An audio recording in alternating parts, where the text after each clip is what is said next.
2024 లేదా 25లో డిగ్రీ లేదా బీటెక్ చదివారా? సాఫ్ట్వేర్ జాబ్ కోసం ఎదురు చూస్తున్నారా? అయితే కోడ్ జ్ఞాన్ 100 డేస్ కోర్సులో చేరండి, జాబ్ సాధించండి. కొన్ని విషయాల మీద అవగాహన అయితే ఖచ్చితంగా ఉండాలి. పబ్లిక్కి కూడా తెలియాలి కాబట్టి అడుగుతున్నాను. బడ్జెట్ క్యాలిక్యులేషన్ అనేది ఏ విధంగా చేస్తారు? అసలు ఆ బడ్జెట్ అంటే ఏంటి? అట్ ద సేమ్ టైం 26-27కి అంటే ఈ సంవత్సరానికి గాను జనరల్గా ఈ ప్రణాళిక ఏ విధంగా ఉండబోతుంది అంటారు? ఎలకేషన్ కూడా ఏ విధంగా ఉంటుందంటే చట్టబద్ధంగాను రాజ్యాంగబద్ధంగాను ఏ విధంగా ఉండేటువంటి అవకాశం ఉంటుంది అనుకోవచ్చు? భారత రాజ్యాంగంలో ఉన్నటువంటి ఆర్టికల్ 112 ప్రకారము ప్రతి సంవత్సరం కూడాను బడ్జెట్ అనేటువంటిది పార్లమెంట్లో ప్రవేశపెట్టాలి. ఆర్టికల్ 112 ప్రకారం. అదే రాష్ట్ర ప్రభుత్వాలు కనుకైతే 200 చిల్లర ఉంటుంది, 202, 212 ఉంది. దాని ప్రకారం రాష్ట్ర ప్రభుత్వాలు ప్రవేశపెట్టుకుంటాయి. ఈ రెండింటికి మధ్యలో మనీ బిల్ అని ఒకటి ఉంటుంది, అంటే మనీ మ్యాటర్స్కి సంబంధించింది. ఇది రాజ్యాంగబద్ధంగానే ఉంటుంది, రాజ్యాంగ భద్రత ఉంటుంది. రాజ్యాంగానికి సంబంధించి 112వ ఆర్టికల్ ప్రకారం చేస్తారు. మొట్టమొదటిసారిగా భారతదేశంలో బడ్జెట్ ఎప్పుడు పెట్టారో తెలుసా? సమయం సందర్భం వచ్చింది కాబట్టి చెప్దాం, ప్రజలకు కూడా చెప్తే మైండ్లో ఎక్కడ గుర్తుండిపోద్దాం, చూద్దాం. కనీసం కాలేజీలో చదువుకున్న విద్యార్థులకి వాళ్ళకన్నా గుర్తుంటుంది. 26 నవంబర్ 1947 బడ్జెట్ ప్రవేశపెట్టారు. 15 ఆగస్టు మనకి స్వతంత్రం వచ్చింది. ఆ బడ్జెట్ ప్రవేశపెట్టినటువంటిది షణ్ముగ శెట్టి గారు. ఓకే. బడ్జెట్ మొత్తం ఎంత అంటే 197 కోట్లు మాత్రమే. 197 కోట్ల రూపాయల బడ్జెట్. అప్పుడు మన భారతదేశ పాపులేషన్ అంతా 36 కోట్లే. ఇప్పుడంటే 145, కానీ అప్పుడు 36 కోట్లే. 197 కోట్లు బడ్జెట్, 171 కోట్ల రూపాయల ఆదాయం, 26 కోట్ల అప్పు. భారతదేశము మొట్టమొదటిసారి బడ్జెట్ 26 కోట్ల రూపాయల అప్పుతో మొదలైందయ్యా. బా, ఈ అప్పు అనేటువంటిది ఇప్పుడు ఎంత అయిందంటే మోడీ గారి పుణ్యమా వేరే వాళ్ళ పుణ్యమా అని 200 లక్షల కోట్లు అంతవరకు అంత అప్పు అయింది. ఇదేంది మోడీ గారికి సంబంధించిన అప్పు మాత్రమే, రాష్ట్ర ప్రభుత్వాలు కాదు సుమా, గుర్తుపెట్టుకో. సరే, దానికి సంబంధించిన విషయాలని తర్వాత వద్దాం. ఇప్పుడు 26-27 ఆర్థిక సంవత్సరానికి సంబంధించినటువంటి బడ్జెట్, మొట్టమొదటి బడ్జెట్ కేవలం 7 నెలలకు మాత్రమే. నవంబర్ 26వ తారీఖు దగ్గర నుంచి మార్చి వరకు మాత్రమే. అంటే అంతకుముందు స్వతంత్రం అనేటువంటిది 15 ఆగస్టులో వచ్చింది కాబట్టి 15 ఆగస్టు నుంచి 31 మార్చి 1948 వరకు బడ్జెట్. అది 197 కోట్లు, 26 కోట్లు అప్పు, 171 కోట్లు ఆదాయం. ఎప్పుడైనా సరే బడ్జెట్ని గురించి మనం కనుక డిస్కస్ చేయాలంటే నాగరాజు 3 ఫిగర్లు చాలు, ఇంకా మిగిలిన ఏం అక్కర్లేదు. జస్ట్ 3 ఫిగర్స్ చాలు. ఏంటవి? టోటల్ ఎక్స్పెండిచర్ ఎంత, టోటల్ ఆదాయం ఎంత, అప్పు ఎంత, ఇంతే. ఈ 3 ఫిగర్లు. ఈ 3 ఫిగర్లు చూసుకుంటే చాలు, మన బతుకు ఎలా ఉందన్న సంగతి తెలిసిపోద్ది. ఇప్పుడు ఆ ఫిగర్లు చెప్పుకుందాం. ఒక 53-54 లక్షల కోట్ల రూపాయలు టోటల్ బడ్జెట్ ఫిగర్. సరే, ఇంక బేరసారాలు ఎందుకు? 53 లక్షల కోట్లు అనుకో, ఒక 10,000 కోట్లు అటు ఇటు ఉంటుంది, కానీ 53 లక్షల కోట్ల రూపాయలు టోటల్ బడ్జెట్. ఓకే. ఇంచుమించుగా 36 లక్షల కోట్ల రూపాయల ఆదాయం, 17 లక్షల కోట్ల రూపాయలు అప్పు. బా, ఈ 3 ఫిగర్లు. ఇదే మన బడ్జెట్. క్లుప్తంగా చెప్పాలండి, సామాన్య మానవుడికి క్లియర్గా అర్థమైపోతుంది. ఇప్పటికే 200 లక్షల కోట్లు అప్పు చేశాం. ఈసారి బడ్జెట్ మూలకంగా ఇంకో 17 లక్షల కోట్లు కూడా అప్పు అవుద్ది. సరే, ఇంక మిగిలిన రేషియోస్ ఉంటాయి. ఏంటి? డెట్ టు జీడిపి రేషియో ఎంత, ఫిజికల్ డెఫిసిట్ ఎంత, రెవెన్యూ డెఫిసిట్ ఎంత, ఇవన్నీ ఉంటాయి. రెవెన్యూ డెఫిసిట్ అనేటువంటిది 1.7% ఆఫ్ జీడిపి ఉండవచ్చు అని నేను అనుకుంటున్నాను, నా క్యాలిక్యులేషన్ ప్రకారం. ఫిజికల్ డెఫిసిట్ అనేటువంటిది ఫిజికల్ డెఫిసిట్ అంటారు. 4.5% ఆఫ్ జీడిపి ఉండవచ్చు అని నేను అనుకుంటున్నాను. ఓకే. జీడిపి డెట్ రేషియో ఎంత ఉందంటే యాజ్ ఆన్ టుడే 80% ఉంది. అంటే అసలు దీని అర్థం ఏంటి ప్రజలకు కూడా తెలియాలిగా. అవునవును సార్, అవును. 100 రూపాయల్లో మన ఇది కనుక అనుకుంటే ఒక ఫిగర్ తీసుకుంటే అందులో 80 రూపాయలు అప్పేనయ్యా. దాన్నే డెట్ టు జీడిపి రేషియో అంటారు. అది 80%గా ఉంది మనకి. అంటే ఒక రకంగా చెప్పాలంటే అప్పు చేసి పప్పు కూడా తింటున్నామని అర్థం, అంతకంటే ఇంకేం లేదు. సింపుల్గా ఈ 5 ఫిగర్లు 53 లక్షల కోట్లు, 36 లక్షల కోట్లు, 17 లక్షల కోట్లు అప్పు. ఈ 3 ఫిగర్లు. మిగిలిన రేషియోస్ ఇంక రకరకాల రేషియోస్ ఉంటాయి, వదిలేయి, అవి కూడా చెప్పాను నీకు. ఈ ఎంటర్ దాని మీద మీ ఒపీనియన్ ఏంటి సార్? అసలు మొట్టమొదటి బడ్జెటే 26 కోట్లు అప్పు కదా, మరి ఇంక ఇప్పుడు అప్పు లేకుండా ఎట్టుంటుంది? ఆ అప్పు అనేటువంటిది ఇప్పుడు ఎంత పోయింది?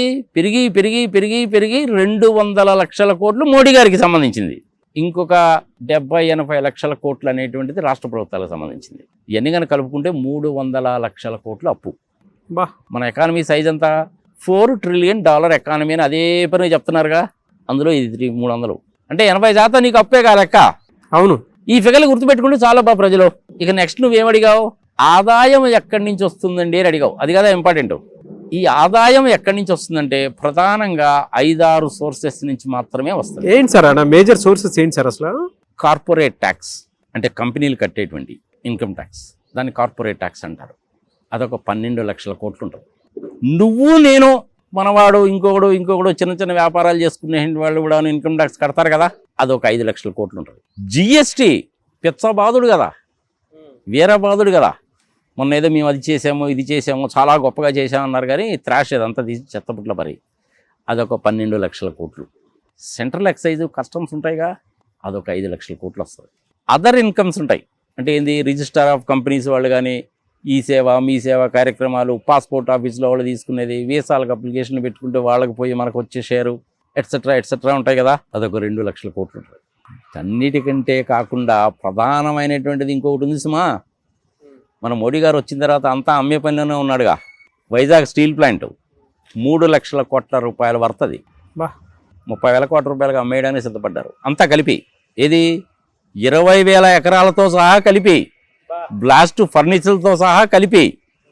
వైజాగ్ స్టీల్ ప్లాంట్ అనేటువంటిది ఎక్సలెంట్ స్టీల్ ప్లాంట్. అది ఏమీ అక్కర్లేదు, నువ్వేం చేయాల్సిన పని లేదు దానికి. వాళ్ళకి మైన్స్ అలాట్ చేస్తే చాలు.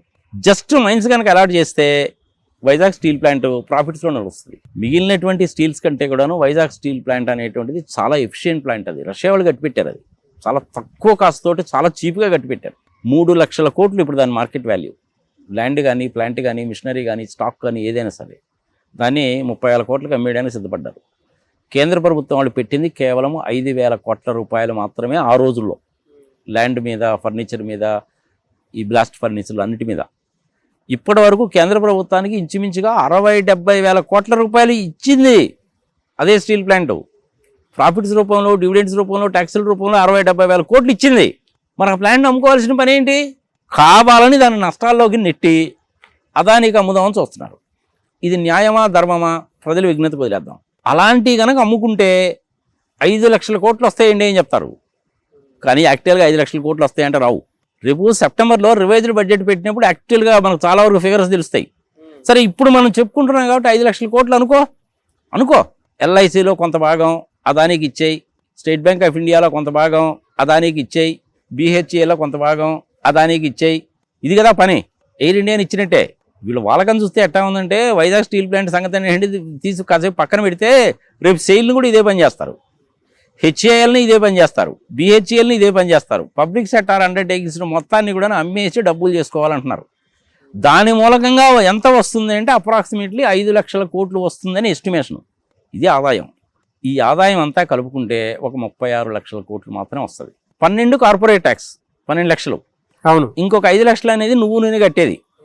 ఇంకొక 12 లక్షలు అనేటువంటిది GST.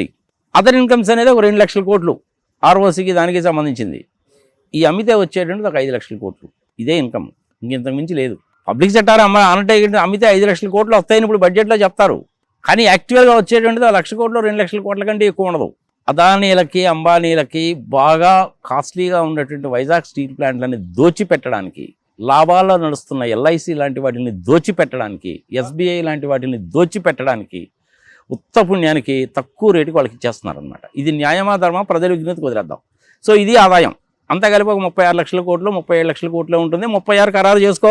సో 53లో నుంచి 36 తీసేస్తే మిగిలింది 17 లక్షల కోట్లు అప్పేగా. కానీ 53 లక్షల కోట్ల రూపాయల బడ్జెట్ అనేసి అంటే అబ్బా బ్రహ్మాండంగా ప్రవేశపెట్టాం మేము అంటారు. మరి 53 లక్షల కోట్లు ఏంటి? ఎక్స్పెండిచరేగా. ఎలా సార్ అంటే ఈ ఎక్స్పెండిచర్ అంతా ఎక్కడికి వెళ్తుంది సార్? అంటే ఈ ఎన్ని స్ట్రీమింగ్లుగా, ఎన్ని కేటగిరీస్గా ఇవన్నీ అవుతున్నాయి అంటారు? మరి ఎక్స్పెండిచర్ అనేది కూడా ఇంపార్టెంటే కదా, జనాలకు కూడా తెలియాలిగా. మేజర్గా ఒక 12-13 హెడ్స్ ఉంటాయి. సామాన్య మానవుడు కూడా బాగా తెలిసినటువంటి అవి. భారతదేశ పరిరక్షణ అనేటువంటిది ముఖ్యమే కదా. అవును. దానికోసం ఒక 8 లక్షల కోట్లు కేటాయిస్తారు. అందులో ఒక 6 లక్షల కోట్ల రూపాయలేమో జీతభత్యాలకి, ఫుడ్, మెస్, సంగతి సమాచారం, వాళ్ళ diesel, petrol, internet charges, electricity, జనరల్గా రెంటెడ్ బిల్డింగ్స్ ఉండవు, మెయింటెనెన్స్ ఉంటుంది. ఒక 6 లక్షల కోట్లు. 1.5-2 లక్షల కోట్లు అనేటువంటిది రాఫెల్ యుద్ధ విమానాలు కొనడానికి, ట్యాంకులు కొనడానికి, అంటే బుఫోర్స్ కావచ్చు, వేరే కావచ్చు, మనం కూడా సొంతగా డెవలప్ చేస్తున్నాగా, దానికి ఫండ్స్ అలొకేట్ చేస్తారు. సో 8 లక్షల కోట్లు సైన్యం. ఏమీ తప్పులేదు, నేను సమర్థిస్తాను. అవును. 14 లక్షల కోట్ల రూపాయలు అనేది వడ్డీ కట్టాలయ్యా. మేజర్ ఎక్స్పెండిచర్ అదే. 200 లక్షల కోట్లు అప్పని చెప్పాగా నేను. దాని మీద 7% వడ్డీ వేసుకోండి, 14 లక్షలు వస్తుందా లేదా? అవును. ఒక 10,000 1 లక్ష కోట్లు అటో ఇటో వేసుకో, 14 లక్షల కోట్లు వడ్డీ తప్పదు. రెండో ఎక్స్పెండిచర్ వచ్చిందా? మూడవది కేంద్ర ప్రభుత్వ ఉద్యోగులకి జీతాలు పెన్షన్లు ఇవ్వాలిగా, అదొక 7 లక్షల కోట్ల దాకా ఉంటుంది. బా, ఈ 3 పెద్ద ఫిగర్లు, ఈ గుర్తుపెట్టుకో. సైన్యం 8, వడ్డీ 14, జీతాలు 7. ఈ మేజరు. ఇక తర్వాత మిగిలినన్ని వస్తాయి. ఏమేంటి? విద్య కోసం 1,00,000 కోట్లు కేటాయించాం. మరి 1,00,000 కోట్లు ఎటుపోతాయి? కేంద్రీయ విద్యాలయాలకి, సెంట్రల్ యూనివర్సిటీస్ ఉన్నాయిగా మనకి, అక్కడ పనిచేసేయండి ప్రొఫెసర్స్కి, వాళ్ళకి ఇచ్చేయండి జీతాలు, ల్యాబ్ ఎక్విప్మెంటు, ఇన్స్ట్రుమెంట్స్కి, వాటికి అనమాట ఆ 1,00,000 కోట్లు. సో విద్యకి 1,00,000 కోట్లు, వైద్యానికి 1,00,000 కోట్లు, ఆయుష్మాన్ భావ లాంటి ప్రోగ్రాంలు ఉన్నాయిగా, వాటికో 1,00,000 కోట్లు. AIIMS, all India institute of medical sciences, బిల్డింగ్లు కట్టడానికి, పెయింట్లు వేయడానికి, రిపేర్స్, ఎక్విప్మెంటు, ఎక్స్రే మిషన్లు, ఎక్స్రే ఫిలిము, ఎట్సెట్రా ఎట్సెట్రా, ఓ 1,00,000 కోట్లు. విద్యకి 1,00,000 కోట్లు, ఆరోగ్యానికి 1,00,000 కోట్లు. 1,00,000 కోట్లు. 140 కోట్ల జనాభాకి ఆరోగ్యానికి 1,00,000 కోట్లు సరిపోతుందంటే దేనికి సరిపోదు. వ్యవసాయానికి 1,00,000 కోట్లు. భారతదేశం వ్యవసాయదారుల మీదనే బతుకుతుంది. 65% మంది వ్యవసాయం మీదనే ఆధారపడి ఉన్నారు. అంటే 140 కోట్ల జనాభాలో ఇంచుమించుగా 80 కోట్ల మంది వ్యవసాయం మీద ఆధారపడుతున్నారట, 80-90 కోట్ల మంది. కానీ వాళ్ళకి 1,00,000 కోట్లేనట బడ్జెట్లో. ఇది న్యాయమా ధర్మమా? ప్రజలు విజ్ఞతకు వదిలేద్దాం. ఎస్. పరిశ్రమల అభివృద్ధికి 2,00,000 కోట్లు అంటారు. ఆహా, మోడీ గారు పరిశ్రమల అభివృద్ధి చేయడానికి 2,00,000 కోట్లు ఇచ్చాడండి అంటారు. ఈ 2,00,000 కోట్లలో ఒక 1,000 కోట్లు తప్ప మిగిలింది మొత్తం కూడాను అంబానీలకు, అదానీలకు పోతాయి. 2,00,000 కోట్లు ఎస్ఎంఈ ఇండస్ట్రీస్కి, స్మాల్ ఇండస్ట్రీస్కి, మీడియం సైజ్ ఇండస్ట్రీస్కి, సోలార్ పవర్ పెట్టుకున్న దానికి, దానికి దీనికి సంగతి సమాచారం 2,00,000 కోట్లు పారిశ్రామిక అభివృద్ధికి. 1 కోటి మందికి ఉద్యోగాలు వస్తున్నాయి అంటారు. మన హోమ్ మినిస్టర్ గారు ఉన్నారుగా, అమిత్ షా గారు, ఆయన 1,00,000 కోట్లు కేటాయించుకుంటాడు. దేనికో తెలిసిన? దేనికి సార్? నక్సలైట్ల మీద బాంబులు వేసి చంపడానికి, మావోయిస్టులను చంపడానికి, బార్డర్ సెక్యూరిటీ ఫోర్సెస్ కోసమని. బార్డర్ సెక్యూరిటీ ఫోర్సెస్ ఉంటాయి కదా, ఉంటాయి సార్. బంగ్లాదేశ్కి మనకి, పాకిస్తాన్కి మనకి మధ్యలో కంచె వేయడానికి ఉంటాయి కదా, దానికోసం అని చెప్పి 1,00,000 కోట్లు 2,00,000 కోట్లు ఆయన కేటాయించుకుంటాడు. మినిస్ట్రీ ఆఫ్ ఫారెన్ అఫైర్స్ ఉన్నారు కదా, విదేశాల్లో ఎంబసీలు అవి పెట్టాలిగా. ఎంబసీలు పెట్టడానికి మన మోడీ గారు పాపం స్పెషల్ విమానం వేసుకొని అదే పని తిరుగుతుంటాడు కదా, 78 దేశాలు తిరిగాడు ఇప్పటికీ. మన జయశంకర్ గారు మంచి వ్యక్తే, మంచి హైలీ ఎడ్యుకేటెడ్ వ్యక్తి, సంగతి సమాచారము, ఐఎఫ్ఎస్ ఆఫీసర్ అయినా, Indian foreign services officer, minister అయ్యాడు, బాగానే ఉంటాడు, చక్కగా మాట్లాడతాడు, ఎట్సెట్రా ఎట్సెట్రా. నాకు మంచి ఒపీనియన్ ఉంది ఆయన మీద. ఆయనకు 1,00,000 కోట్లు కేటాయిస్తారు. ఇందనక నేను ఇండస్ట్రీస్ అని చెప్పాను చూసావా? అవును. 2,00,000 కోట్లని. ఆ 2,00,000 కోట్లలో దావోస్లో జరిగినటువంటి మీటింగ్ ఉందిగా మొన్న, ఆ మీటింగ్కి అయ్యేటువంటి ఖర్చు కూడా అందులో ఇంక్లూడ్ అయి ఉంటుంది, సబ్సిడీస్ ఇంక్లూడ్ అయి ఉంటాయి. దుబాయ్లో అక్కడ ఇక్కడ ఎగ్జిబిషన్లు పెడుతుంటారు, వాటన్నిటికీ 2,00,000 కోట్లు. ఇది ఫారెన్ అఫైర్స్కి 1,00,000 కోట్లు. ఇన్ఫ్రాస్ట్రక్చర్, రోడ్లు, పోర్ట్లు, వీటి కోసమని ఒక 5,00,000 కోట్లు ఇస్తారు. ఓకే, తప్పులేదు అందులో. ఇప్పుడు మనకు నేషనల్ హైవేస్ కానీ అవి కానీ మంచిగా ఉన్నాయి, టోల్ గేట్స్ గిల్ గేట్స్ కడుతున్నాము, జనాలు కూడా అలవాటు పడిపోయారు, సంగతి సమాచారం, కాబట్టి దట్ ఈస్ ఆల్సో ఓకే. అంతకుముందు బడ్జెట్లో 11,00,000 కోట్లు పెట్టారు, ఈసారి ఒక 5,00,000 కోట్లు పెడతారు. చాలా వరకు నేషనల్ హైవేస్ కన్వర్ట్ అయిపోయినాయి కాబట్టి. రైల్వేస్ కోసం అని చెప్పి ఒక 2,00,000 కోట్లు. Okay sir. ఓకే. కొత్త రైల్వే లైన్ వేయడానికి, సింగిల్ లైన్ డబుల్ లైన్ చేయడానికి, ఎలక్ట్రిఫికేషన్ చేయడానికి, రోలింగ్ స్టాక్ కోసము, దానికోసం చెప్పి ఒక 2,00,000 కోట్లు. రైల్వేస్ని గురించి ప్రజలకు కూడా ఒక విషయం తెలియాలి. మనం యాక్చువల్గా టికెట్ కొనుక్కొని ఎక్కుతామా? మనం 100 రూపాయలు పే చేస్తాం కదా టికెట్కి అనుకుందాం ఫర్ ఎగ్జాంపుల్. యాక్చువల్గా రైల్వే వాళ్ళకి ఇంచుమించుగా 150 రూపాయలు అవుతుంది. యాక్చువల్గా ఖర్చు 150 రూపాయలు అవుతారు. ఆ మిగిలిన 50 రూపాయల నుండి సబ్సిడీగా ప్యాసింజర్ ట్రాఫిక్ మీద రైల్వేస్కి ఎప్పుడూ నష్టం వస్తుంది, ప్రజలు గుర్తుపెట్టుకోవాలి. అందుకని ఎవరు కూడాను టికెట్ కొనకుండా రైలు ఎక్కబాకండి, దాని మూలంగా ఇంకా నష్టం జరుగుతుంది. ఈ బెర్త్లు అలాట్ చేయించుకోవడానికి దానికి పాపం టీటీడీ జైలులో 25 రూపాయలు డబ్బులు పెట్టడం లాంటి పనులు చేయబాకండి. మీరు బెర్త్ కనుక అలాట్ చేయించుకుంటే 25 రూపాయలు ఉంటుంది, ఆ 25 రూపాయలు రిసీట్ అడిగి తీసుకోండి మీ టికెట్ చూపించి. అందుకనే ఫ్యామిలీతో పాటు వెళ్ళేవాళ్ళు చాలామంది అదే పని చేస్తారా, 5 బెర్త్లు కావాలనుకో, 5/25లో 5/30 150 రూపాయలు ఎద్దిగా, టీటీ గాడికి 100 రూపాయలు ఇస్తారు, వాడేమో బెర్త్లు ఇస్తాడు. రైల్వేస్కి నష్టం కాదు, ఇది ప్రజలు గుర్తుపెట్టుకోవాలి.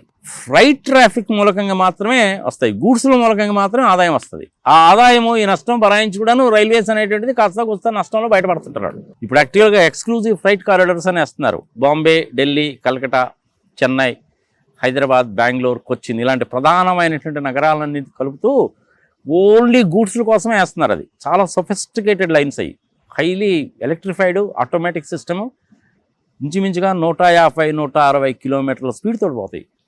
గూడ్స్ రైళ్లు. దానికోసం సపరేట్గా ఇంజన్లు కొన్నారు. 6000 HP 10,000 HP ఉండేటువంటి ఇంజన్లు కొన్నారు, ఇంజన్లు తయారు చేస్తున్నారు వారణాసిలో. ఓన్లీ గూడ్స్లు క్యారీ. ఓకే. ఆ రైల్వేస్కి ఒక 2 లక్షల కోట్లు. తప్పులేదు, నేను కూడా సంతోషిస్తాను. సబ్సిడీస్, రైతులకు ఇచ్చే సబ్సిడీలు ఉంటాయి కదా, ఆ సబ్సిడీస్ అనేటువంటి దానికి ఒక 3 లక్షల కోట్లు వేసుకో. ఓకే. సోలార్ పవర్ మనం కానీ ఇంటి మీద కానీ పెట్టుకుంటే సబ్సిడీ ఇస్తారు కదా మనకి. అవును. మోడీ గారు 7,500 రూపాయలు ఏమో ప్రతి రైతుకి ఇస్తున్నాడుగా. ఆ సబ్సిడీలకు ఒక 3 లక్షల కోట్లు. లోన్స్ ఉంటాయి, మనం లోన్లు ఇస్తాం. ఇది ఆఫ్ఘనిస్తాన్ వాళ్ళకి పార్లమెంట్ కట్టిపెట్టింది, ఆఫ్ఘనిస్తాన్లో రోడ్లు వేయడానికి, శ్రీలంకలో వాళ్ళు ఇబ్బందుల్లో ఉంటే వేయడానికి, అలాగే కొన్ని ఆఫ్రికా దేశాల్లో మరి అడుగు తినే పరిస్థితిలో ఉండే దేశాలకు మనము ఫుడ్ గ్రెయిన్స్ పంపిస్తాం. వాళ్ళకి మన దగ్గర ఉన్న స్టాక్లోంచి ఫుడ్ గ్రెయిన్స్ పంపిస్తాం, వాళ్ళకి రోడ్లు గీడ్లు వేసి పెడతాం, స్కూల్స్ కాలేజెస్ రోడ్లు వేసి పెడతాం, ఫార్మస్యూటికల్స్ పంపిస్తుంటాం. అలాంటి దానికి 1 లక్ష కోట్లు వేసుకో. అన్నిటికంటే ఇంపార్టెంట్ థింగ్ ఏంటో తెలిసినా నీకు, చైల్డ్ అండ్ ఉమెన్ వెల్ఫేర్ వేసుకో. దానికి కూడా ఒక 2 లక్షల కోట్లు. దానికి మన ఆడవాళ్ళంతా ఖుషి, అబ్బా మోడీ గారు ఆడవాళ్ళ కోసం చూసారా 2 లక్షల కోట్లు ఇచ్చాడండి అంటారు. అందులో 70% వేస్ట్. వేస్ట్ అంటే మధ్యలో ఉండేవాళ్ళు తినేస్తారు. కేంద్ర ప్రభుత్వం ఇస్తుంది పాపం, మోడీ గారు డబ్బులు ఇస్తారు, అది స్టేట్ గవర్నమెంట్కి ఇస్తారు. స్టేట్ గవర్నమెంట్ వాళ్ళు ఇంకొక 10 రూపాయలు యాడ్ చేసి ఇవ్వాలి. వీళ్ళు స్టేట్ గవర్నమెంట్స్ వాళ్ళు ఏం చేస్తారంటే మోడీ గారు ఇచ్చిన 90 రూపాయలకి వీళ్ళ 10 రూపాయలు కూడా కలిపి 70 రూపాయలు వీళ్ళు తినేస్తారు. చైల్డ్ లేదు, ఉమెన్ లేదు, వెల్ఫేర్ లేదు, బేటీ బచావ్ అంతకంటే ఏమి ఉండదు. ఇది గుర్తుపెట్టుకోవాలి. అలాగే ఇంకొక 2 లక్షల కోట్ల రూపాయలు అనేటువంటిది గ్రామీణాభివృద్ధి, విలేజ్ డెవలప్మెంట్. గ్రామీణ సడక్ యోజన ఉంది కదా. అవునవును సార్, అవును. నరేగా ప్రోగ్రామ్ ఉంది కదా, అట్లాంటి వాటి కోసం అన్నమాట. ఇది కాకుండా ఇంకొక విచిత్రమైన ఫిగర్ ఒకటి వస్తుంది తెలుసా నీకు? ఏంటి సార్ అది? ఆర్థిక రంగాన్ని, బ్యాంకుల్ని బలోపేతము చేయడానికి మోడీ గారు బడ్జెట్లో 2 లక్షల కోట్లు కేటాయించారు, 3 లక్షల కోట్లు కేటాయించారు అంటారు. ఈ 2 లక్షల కోట్లు 3 లక్షల కోట్లు ఏంది? బ్యాంకుల్లో బలోపేతం చేయడానికంట. అవతల బ్యాంకుల దగ్గర నుంచేమో సుజనా చౌదరి 8,000 కోట్లు, సుబ్బరామరెడ్డి 5,000 కోట్లు, నీరవ్ మోడీ 13,000 కోట్లు, విజయ్ మాలవ్య 11,000 కోట్లు. ఇది ఒక పెద్ద లిస్ట్ అనుకో. వాళ్ళందరికీ ఏమో డబ్బులు ఇచ్చారు, వాళ్ళేమో డబ్బులు ఎగ్గొడతారు. మోడీ గారేమో సుజనా చౌదరి గారికి మినిస్ట్రీలో ఏకంగా స్థానమే ఇచ్చాడు. వాళ్ళ దగ్గర నుంచి డబ్బులు వసూలు చేయడం వాళ్ళకి చేత కాలేదు. 8,000 కోట్లు, రూపాయి 2 రూపాయలు కాదు, అవి నువ్వు నేను కట్టినండి ఫిక్స్డ్ డిపాజిట్లు. ఈ జీఎస్టీలో నుంచి, ఇన్కమ్ ట్యాక్స్లో నుంచి ఒక 10 రూపాయలు పక్కకు తీసి ఆ బ్యాంకులకు పెట్టినటువంటి షేర్ క్యాపిటల్, ఆ బ్యాంకులు సంకరాగిపోవట్లా. వాటిని బలోపేతము చేయడానికని బడ్జెట్లో ఒక 2 లక్షల కోట్లు అలాట్ చేస్తారు. మరి ఇది న్యాయమా, ధర్మమా? ప్రజలు విజ్ఞతకు వదిలేద్దాం. పవర్ సెక్టార్కి 2 లక్షల కోట్లు. పవర్ సెక్టార్ అంటే ఎలక్ట్రిసిటీకి 765 kV లైన్స్ వేస్తున్నారు, మంచిదే. సబ్స్టేషన్లు కడుతున్నారు, మంచిదే. సోలార్ పవర్ అనేది బాగా ఎంకరేజ్ చేస్తున్నారు, మంచిదే. దానికి తోడు ఇంకా విండ్ పవర్ అని అదని ఇదని అంటున్నారు, అది కూడా మంచిదే. కానీ ఇందులో ప్రధాన పాత్ర వహిస్తున్నది ఇప్పుడు ఎవరు అనేసి అంటే ఇద్దరు వ్యక్తులు. ఎవరు సార్? ఒక ఆయన అదానీ, ఇంకొక ఆయన అంబానీ. ఈ అదానీకి అంబానీకి మేలు చేయడానికి కోసం అని చెప్పి ఈ 2 లక్షల కోట్లు ఉపయోగిస్తారు. లీగల్గా బడ్జెట్లో నుంచే తీసిస్తారనమాట. వాళ్ళకి ఇండైరెక్ట్ వాళ్ళకే పోయేది. స్మార్ట్ మీటర్ అంటే ఏందనుకుంటున్నావు? ఇదే వారం నీకు ఇంతకుముందు పవర్ బిల్లు ఒక 1000 రూపాయలు కనుక వస్తే 1000 రూపాయలు నువ్వు కట్టేవాడివి. బిల్లు వచ్చిన తర్వాత ఇప్పుడు స్మార్ట్ మీటర్స్లో అది కుదరదు. 10,000 కట్టు, కరెంటు వాడుకో. అది 9,900 రూపాయలు వచ్చిందనుకో, మళ్ళీ ఒక 1000 రూపాయలు కట్టు, కరెంటు వాడుకో. నువ్వు ఎప్పుడైతే ఆ బ్యాలెన్స్ 0 అయిందో ఆటోమేటిక్గా నీకు పవర్ కట్ అయిపోద్ది. నువ్వు 10,000 రూపాయలు కట్టి 5-6 నెలలు వాడుతున్నావు అనుకో నాగరాజు, ఈ 5 నెలలు ముందు కట్టినట్టేగా. అవును. ఎవరికి కడుతున్నావు? నువ్వు అదానికి కడుతున్నావు. వాడు ఏం చేస్తాడు? ఈ డబ్బులు తీసుకెళ్లి బ్యాంకులో పెట్టుకుంటాడు, ఫిక్స్డ్ డిపాజిట్ పెట్టుకుంటాడు, వడ్డీ వస్తుంది. వాడికి వర్కింగ్ క్యాపిటల్ కట్టే పని ఉండదుగా. వర్కింగ్ క్యాపిటల్ కోసం బ్యాంక్ దగ్గరికి వెళ్తే 12%, 13% వడ్డీ. ఇప్పుడు వాడు మీ దగ్గర తీసుకుంటున్నాడు. మరి ఇది న్యాయమా, ధర్మమా? ప్రజల విజ్ఞతకు వదిలేద్దాం. అందుకని పవర్ సెక్టార్కి 2 లక్షల కోట్లు ఈ మేజర్ ఎక్స్పెండిచర్ అనమాట. ఇందులో దేశ రక్షణ కోసము, దేశ సమగ్రత కోసము, దేశం సమగ్రంగా సమైక్యంగా ఉండడం కోసము ఖర్చు పెట్టడంలో ఏమీ తప్పు లేదు. 8 లక్షల కోట్లు పర్ఫెక్ట్. ఎస్. జీతపద్యాలు 6 లక్షల కోట్లు తప్పదు. 14 లక్షల కోట్లు అప్పుల మీద తీసుకున్న దాని వడ్డీ తప్పదు. అది ఎవడు చేశాడు ఈ అప్పు? మోడీ గారు చేశారు. మోడీ గారు ఎందుకు చేశారు? ఇదిగో ఈ సుజనా చౌదరి, విజయ్ మాలవ్య అలాంటి వాళ్ళు బ్యాంకులో కొంపలం ఉంచాడు కాబట్టి అప్పు చేయాల్సి వచ్చింది. బా, టోల్ గేట్లు ఎంత దారుణం అనుకుంటున్నావు? ఇన్ఫ్రాస్ట్రక్చర్కి ఒక 5 లక్షల కోట్లు కనుక అలాట్ చేస్తే ఈ 5 లక్షల కోట్లలో ఏంటంటే ఈ రోడ్లు వేసి టోల్ గేట్లు వసూలు చేసుకునే వాళ్ళు ఉంటారు సార్, వాళ్ళకి ఇస్తారనమాట. 1000 కోట్లు అయిందనుకో అబ్బా నీకు ఒక రోడ్డు వేయడానికి, 1000 కోట్లలో కేంద్ర ప్రభుత్వం ఇచ్చేటువంటిది 100 కోట్లే. సో అంటే ఓవరాల్గా ఫైనల్ ఎలా ఉండబోతుంది సార్? అంటే ఏమంటారు సార్ 1 wordలో? ఇలాగే ఉంటుంది, ఇలాగే నడుస్తూ ఉంటుంది. దయచేసి నువ్వు గట్టిగా నోరెత్తి మాట్లాడకు. ఎందుకంటే మినిస్ట్రీ ఆఫ్ హోమ్ ఆయన 1,00,000 కోట్లు అలాట్ చేసుకున్నారు. దేశ ద్రోహి అని, అర్బన్ నక్సలైట్ అని, రూరల్ మావోయిస్ట్ అని, చోటే గ్యాంగ్ అని, టుకుడే గ్యాంగ్ అని నీ మీద కేసులు పెడతావు, సంకనాగిపోతావు. వాళ్ళు అలాగే చేస్తూ ఉంటారు, నువ్వు బరాయించాలి. ఇప్పుడు అదే మాట నువ్వు మోడీ గారిని గట్టిగా నిలదీసి అడిగావు అనుకో, భారతదేశానికి మొదట బడ్జెట్ అప్పుడే 26 కోట్లు అప్పు ఉందండి. అప్పటికి తేడా లేదా? నేషనల్ హైవేస్ చూడండి ఎట్టున్నాయో, విమానాశ్రయాలు చూడండి ఎట్టున్నాయో. ఇంతకుముందు మీకు ఎండాకాలంలో పవర్ వచ్చేది కాదు, ఇప్పుడు 24 hours పవర్ వస్తుందా లేదా? ఎయిమ్స్ పెట్టాం కదా, సెంట్రల్ యూనివర్సిటీలు పెట్టాంగా, రోడ్లు బ్రహ్మాండంగా ఉన్నాయా లేవా? ఏంది నువ్వు మాట్లాడేది? అర్బన్ నక్సలైట్, రూరల్ మావోయిస్ట్ కాల్చి పారేస్తానంట. అందుకని అలాంటి పనులు చేయకు. ఓవరాల్గా బడ్జెట్ ఇంతకంటే ఏముండదు. 3 ఫిగర్లు గుర్తుపెట్టుకో. 53 లక్షల కోట్లు టోటల్ ఫిగరు, 36 లక్షల కోట్లు ఆదాయము, 17 లక్షల కోట్లు అప్పు. అంటే ఏముండదు. మరి ఏదో ఒక పథకాలు ప్రకటించాలిగా.